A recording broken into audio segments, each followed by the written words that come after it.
Greetings from Books on the Hill, a satellite branch of the Bethlehem Area Public Library. It is a little past Poetry Tuesday because I was kind of busy on Tuesday and didn't get around to recording the poem of the week, which is a doozy because we are in National Oatmeal Month, you guys, and so I had to pick this poem by Galway Kinnell called Oatmeal. It's a little bit longer than my usual selection, but so good, and I hope it sticks to your ribs. Oatmeal. I eat oatmeal for breakfast. I make it on the hot plate and put skimmed milk on it. I eat it alone. I'm aware it is not good to eat oatmeal alone. Its consistency is such that it is better for your mental health if somebody eats it with you. That is why I often think up an imaginary companion to have breakfast with. Possibly it is even worse to have oatmeal with an imaginary companion.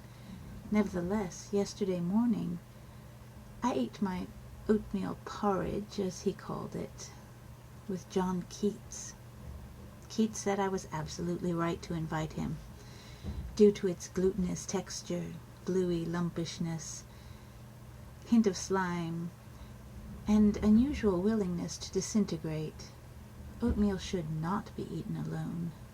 He said that in his opinion, however, it is perfectly okay to eat it with an imaginary companion, and that he himself had enjoyed memorable porridges with Edmund Spenser and John Milton.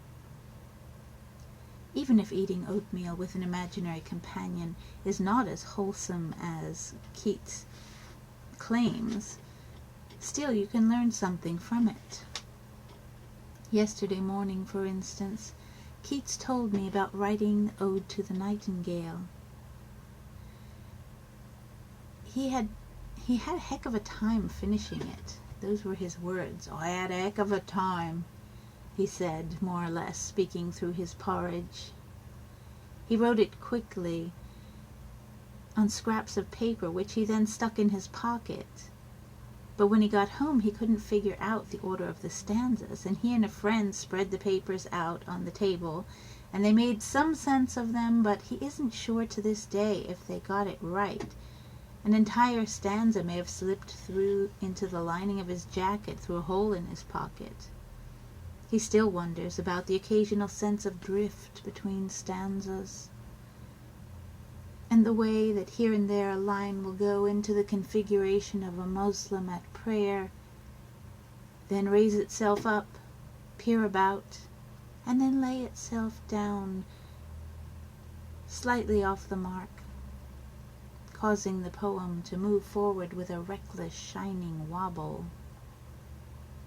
He said someone told him that later in life Wordsworth heard about the scraps of paper on the table and tried shuffling some stanzas of his own, but only made matters worse. I would not have known about any of this but for my reluctance to eat oatmeal alone. When breakfast was over, John recited to Autumn. He recited it slowly, with much feeling, and articulated the words lovingly, and his odd accent sounded sweet. He didn't offer the story of writing to Autumn. I doubt if there is much of one, but he did say that the sight of a just harvested oat field got him started on it. And two of the lines, "For summer has o'erbrimmed their clammy cells," and "Thou watchest the last oozing hours by hours," came to him while eating oatmeal alone.